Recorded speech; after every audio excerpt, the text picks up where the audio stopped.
So. Okay, so we're gonna start with some thick cut bacon here. So we've got about 8 strips that we want for this recipe. We're gonna pre-cook it in the oven on 350 for about 20 minutes. You want just the edges to start to crisp up.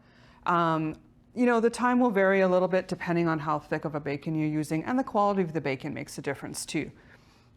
And we've used this rack here so that the grease drips down. You know, drips down. Yeah. So I'm going to turn these over now. Okay. And you're going to mix up our seasoning, which is essentially brown sugar, some Tex-Mex seasoning, pre-made, and a little bit of water. Okay. So this is going to form like a paste because there's not a ton of water in there.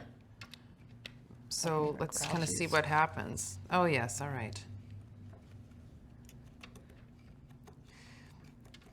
And so basically just kind of try and get that all mixy-mix. Should be in a little bit. I'm just trying to think of how we're going to spread this on with the spatula because it's kind of pasty. So is that okay? Is this what we want? We're going to use the brush. The brush. Yeah. Oh, sorry, the brush. Just give it a really good mix.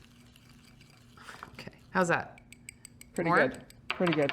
Oh, doesn't quite pass the Susan test. Okay. Okay. Now. So then we just spread this on. Okay. Okay.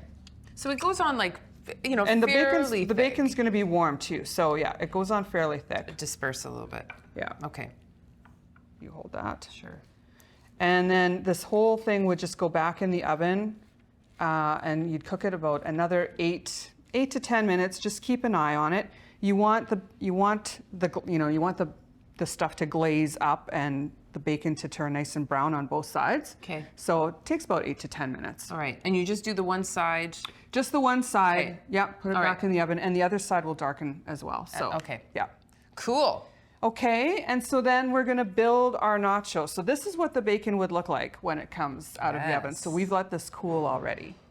So we've got our chips, a layer of chips down already. And now comes the pulled pork. So this is a great way to use leftover pulled pork.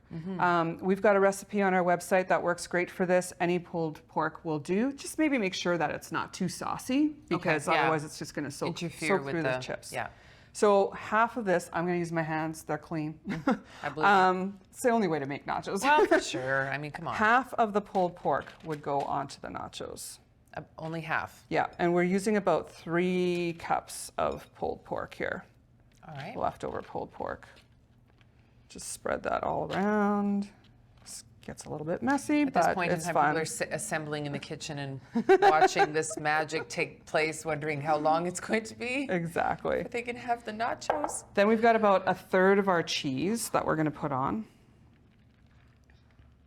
And again, I guess a little bit of this is more or less to your liking, right? A little more cheese, a little less cheese, a little more tomato, jalapeno, whatever. Yeah. And then we're going to top with another layer of chips. So chips, pulled pork, cheese, chips.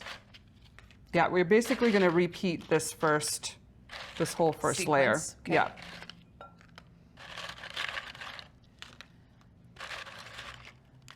There we go. So I'm not being very precise. diligent. I don't know. It's pretty precise, Susan. Okay, the rest of our pulled pork.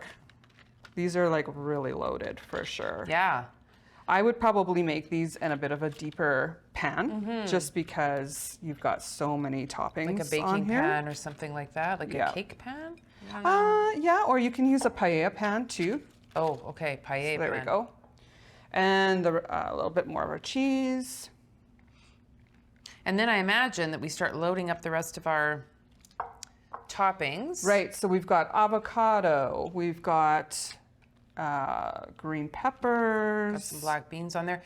Black beans. And so the thing that I'm really wondering about is do we just rip the bacon apart with our bare hands? The bacon goes on right at the end. Green pepper. Oh my gosh.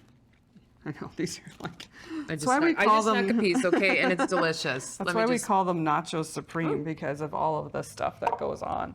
Okay. We've got jalapenos as well. It's very, very, like it's sticky and big pieces. And perfect and whatever. Am I doing it too small? You can do bigger pieces. Okay. And then we've got all these black beans that would go on. We've got our bacon, a little bit of green onion, and then we put the rest of our cheese on, back in the oven on 350 for about 10 to 12 minutes, just until that cheese bubbles. Wonderful. And you got people drooling. Thank you so much. Recipe number 3, our amazing pulled pork nachos. And hey, when we come back, we're going to meet another incredible Manitoba Farm family. Stick around.